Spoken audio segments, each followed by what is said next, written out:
meninos, tudo bem? Vamos lá, a mais uma aulinha de hoje. Bom, só fazendo aí um resumão aí dos conteúdos anteriores para a gente entrar aqui no nosso próximo conteúdo, tá? Estudamos o quê? Soluto mais solvente que vai formar a solução.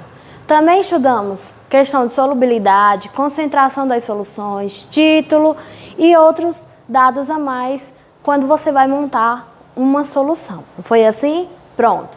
Então hoje, pessoal, a gente vai falar sobre a diluição das soluções, tá bom?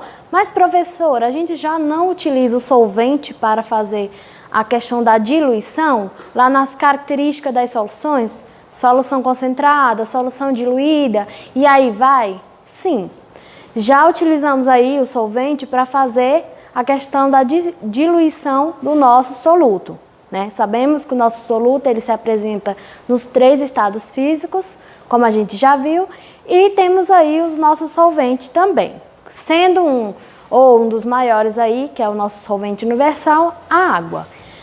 Mas vocês já se perguntaram, quando a gente tem uma solução formada, só que ela está bem concentrada, um exemplo, no suco, você fez ali, colocou açúcar, pozinho, um pouquinho de água, mas está muito forte. O que é que você faz para que esse pozinho fique mais fraco, fique mais adequado? Você não coloca mais água? Pronto. Isso aí, pessoal, que vocês estão fazendo, é um processo de diluir a sua solução. Porque você não já adicionou lá o solvente, a água, ao pozinho que era o soluto? Pronto. E os detalhes, a diluição de uma solução, ela se caracteriza pelo aumento do volume, mas o soluto ele continua sendo o mesmo, tanto no início quanto no final do processo. Então a gente vai relembrar aí alguns dados, tá bom? Lá quando a gente faz o cálculo de concentração, a gente calcula a concentração, que é igual a massa sobre o volume. Lembram disso? Pronto. Aqui, na questão da diluição das soluções, a gente sempre vai fazer um comparativo. Concentração inicial, volume inicial, ou massa inicial, volume inicial e final. Por que a gente sempre vai ter esses 2 dados para fazer a comparação? No início, a gente vai ter lá o soluto e o solvente. No final, a gente vai somente adicionar um volume a mais. Então, a questão da medida do nosso soluto, ela não é alterada. Então, lembrando lá, N1 vai ser igual a N2. O nosso soluto no início do processo da solução e no final da solução ele vai continuar sendo o mesmo. O que vai alterar é a quantidade devido à adição de um solvente para que essa concentração diminua, tá bom? Então, quanto mais solvente você adiciona, menor é a concentração do composto. Isso é o objetivo da questão de diluição da nossa solução, tá bom? Então aqui, pessoal, só tem alguns dados somente para vocês verificar que o livro de vocês, ele traz aí as 2 tabelas, sempre fazendo um comparativo, tá bom? Sendo C1, concentração 1 e volume 1, igual a concentração 2 e volume 2. Se você obtiver uma questão que você não sabe qual vai ser o volume final dessa questão, você precisa fazer o comparativo dos dados iniciais, dos dados finais, e aí você vai obter os dados ou o dado que está faltando. Só lembrando que sempre quando você adiciona um solvente para fazer aumentar ou diminuir a concentração, nesse caso é diminuir, você vai aumentar o volume dessa solução. Então, ela vai deixar de ser uma solução? Não. Ela só vai ser uma solução diluída, tá bom? Então, a diferença entre a formação de solução inicial, solvente e soluto, para a nossa solução agora final, é que eu vou adicionar um meio de volume a mais. Eu vou adicionar volume e isso vai refletir lá nos dados finais do nosso composto. Não do soluto, mas do solvente, tá? Então aqui, ó, ele coloca para vocês 3 dados aqui que é importante vocês sempre verificar quando vocês estiverem fazendo os cálculos lá da questão sobre aumento do volume do composto, tá? Então aqui, ó, C1, C2, ele sempre iguala para a gente poder obter o final. Massa molar, 1. Volume 1, 2, 2. Observa que sempre tem um comparativo. Então, o que vai ser esse volume 2 ou esse volume final? Volume final vai ser o volume inicial mais o volume adicionado, tá bom? Então, o que você vai adicionar depois. Isso é importante sempre vocês estarem percebendo aí essa diferença entre eles.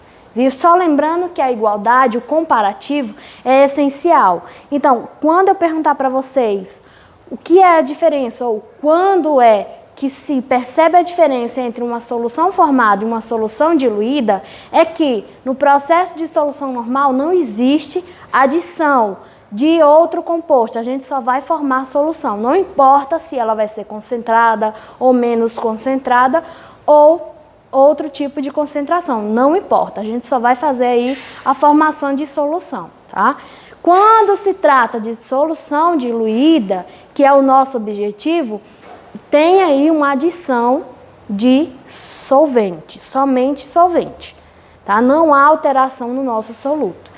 Claro, isso vai refletir no final, porque você vai ter um aumento aí de solvente, mas, professor, isso não vai ser lá na classificação lá de solução concentrada, saturada, isso não vai refletir nessas características? Não, pessoal. Essas características vão sempre pertencer lá ao processo de solução inicial formada, tá? Aqui no final, em relação ao processo de solução, é quando se encontra alguns dos compostos que estão completamente concentrados, ou seja, eles são diminuídos. Um exemplo que a gente encontra aí na indústria, a gente encontra aquele suco de polpa também. Por que a gente tem que adicionar água? Porque está muito concentrado, então o gosto vai ser mais forte, então você tem que adicionar mais água para fazer o processo de diluir esse composto que está bem concentrado ali e também adicionar açúcar. Mas, professor, esse açúcar não vai ser um soluto, isso não vai aumentar? Lá na questão química, na montagem de compostos químicos, eu não vou ter essa adição, não vou me preocupar com a questão do gosto. Eu só vou me preocupar com a formação final. Então, quando você compara, o livro de vocês tem essa imagem bem legal aí no início da página 39, onde ele faz a comparativa aí dos recipientes. Quando se tem uma solução concentrada, o nível é bem diminuído em relação a uma solução diluída, porque você acaba aumentando a quantidade. Então é importante vocês perceber esse conceito e a diferença entre eles para poder fazer o processo lá de cálculo, de concentração e de título que a gente utilizou. Só lembrando, quando vocês estiverem realizando algum cálculo, que isso vai ser mais evidente no próximo capítulo, tá bom? Quando vocês estiverem realizando esses cálculos, o que vocês precisam observar?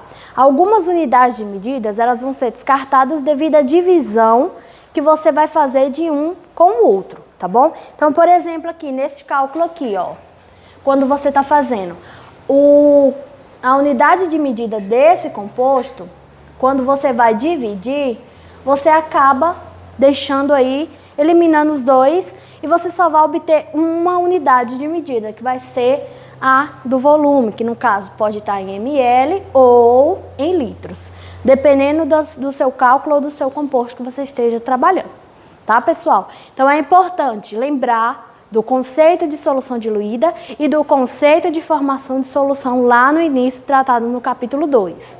Lembrando a diferença entre eles, tá bom? A parte de níveis inicial e final, eu começo a abordar aqui. Eu não abordo essa inicial e final lá no início de formação da solução, tá bom? Qualquer dúvida dessa parte do capítulo, pessoal, vocês mandem, tá? Que eu vou estar tirando as dúvidas de vocês, viu? E aqui, pessoal, está a atividade de vocês, viu? Então aí, vocês vão fazer a atividade de sala e as atividades aí proposta de Enem, tá bom? Então tá todas as páginas aí da 42 até a 45 e façam também a da plataforma Química 2. Essas aqui eu vou estar recebendo, vocês vão estar me enviando, tá? E as questões que tiverem dúvida a gente vai trazer na próxima aula para fazer aqui, viu? Então até a próxima aula, bons estudos!